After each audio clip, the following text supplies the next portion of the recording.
It's time for good energy, and I'm Dr. Julie, and welcome to Bodyful Day 261. We are talking about cuticles and the senses. Today is day 3. We are talking about the sense of smell. All right, so we're going to talk about how the sense of smell, we're going to kind of hijack that and move that into essential oils, but how the sense of smell can be used as stressor and as good energy. And all right, so let's go ahead and start with deep breaths in. Let's start with the basics. Take a deep breath in and release. Take a deep breath in and expand in the belly, expand in the chest, expand in the sinuses, and release. And we are talking about cuticles in the sense of smell. So if you have ever chewed or picked or plucked at your cuticles and they have started to bleed, you can breathe into the smell of that little bit of blood that comes up on those hands. So go ahead and take a deep breath in to painful cuticles and how they smell. And release. All right. So yesterday I talked about cuticles and the senses, and I talked about the sense of hearing. And in there I talked a lot about how the stressors that we experience are how we interpret top down. So a siren, somebody telling, being critical of us, and boredom and worry, and how all of these things, these stressors that we hear, can trigger those emotions, and those emotions lead us to pick or chew. And what I forgot to mention when we got to the good energy in part is, of course, there is calming music, and there are sound baths and sound meditation. But there's actually this really cool research that shows that low frequency ultrasound. Well, let's break down that phrase. Low frequency, which means it's lower. Ultrasound. Ultrasound is above human hearing. So low frequency ultrasound, which means it's really high, higher than we can hear it, but it's probably not that much higher. So the interesting thing is, for people who are over 25, there is a frequency that it can be played that can annoy 20-somethings because it is a high frequency, but we don't hear it. Those of us who are older than 20, those of us in our 30s and our 40s, we don't hear it. And actually, it can be used to deter teens from gathering around a particular location because that sound is very stressful and very annoying. So it's quite possible that really high frequencies that you and I can't hear, but like dog whistle, that sort of frequency, and they even talked about it, pumped into a wound.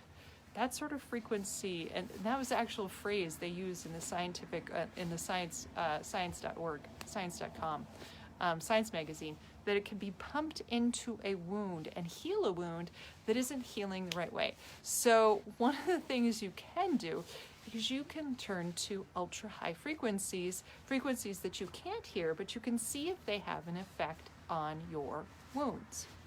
Now, that was sense of hearing. I wanted to get back. It wasn't actually a sense of hearing because it's ultrasound. But it's low frequency ultrasound. Okay, so let's talk about the sense of smell. And from the beginning, I refer to the fact that, if you pick a little too much on those cuticles, you're going to start to bleed, and there is that distinct smell of iron that comes out, and that can be stressful in and of itself, and you can pick and chew and dab and lick and all sorts of other things off of that.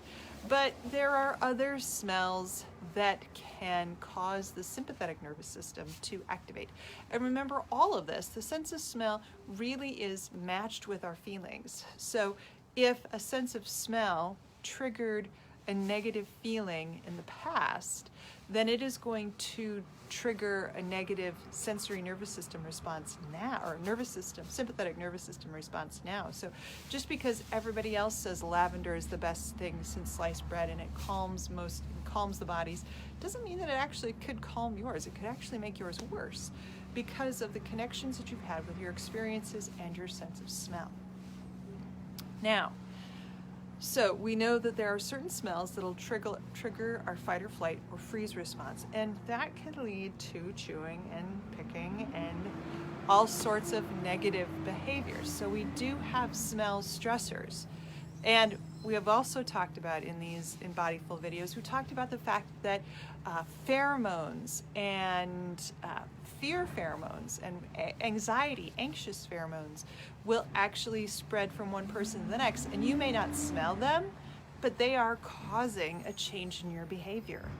I still remember the very first time I talked about the study where they took sweat off of menstruating females and took the sweat off their armpits for an entire month, and then put a little bit on the underneath the nose of participants, and just on the day, you know, they put like, okay, here's day 1 of your cycle, day 2, day 3, day 4, day 5, and they did that for 2 months, and by the time they got done, all of the women in the study were cycling on the same calendar, triggered by whoever's sweat they had acquired.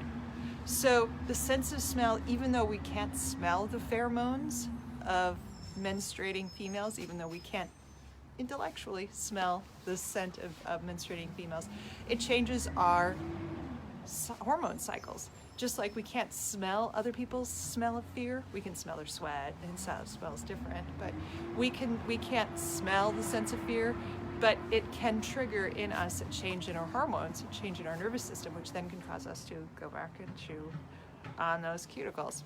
So what do we know about the sense of smell and healing those cuticles?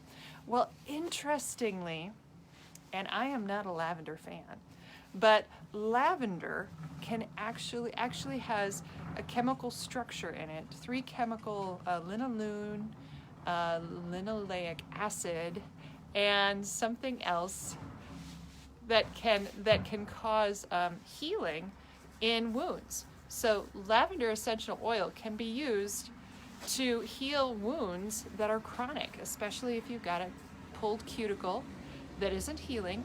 You can put lavender on that and it will help it heal faster.